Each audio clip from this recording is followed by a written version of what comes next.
Praise the Lord. இன்றைய வாக்குத்தத்த வசனம் நீதிமொழிகள் 10ஆம் அதிகாரம் 22ஆம் வசனம்.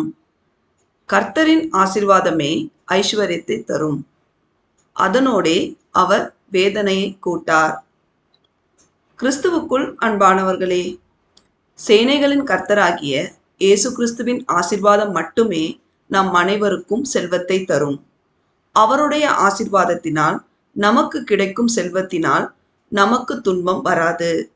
நாம் அனைவரும் அவரின் பிரியமான பிள்ளைகளாய் அவருக்கு பயப்படும் பயத்தோடு இருந்து அவருடைய வார்த்தைக்கு கீழ்ப்படிந்து அவருடைய கற்பனைகளையும் கட்டளைகளையும் நியாயங்களையும் உத்தமமாய் கைக்கொண்டு அவர் நடத்துகின்ற வழியிலே நடப்போமானால் அவர் நம்மை எல்லாவற்றிலும் ஆசீர்வாதமாக வைப்பார்.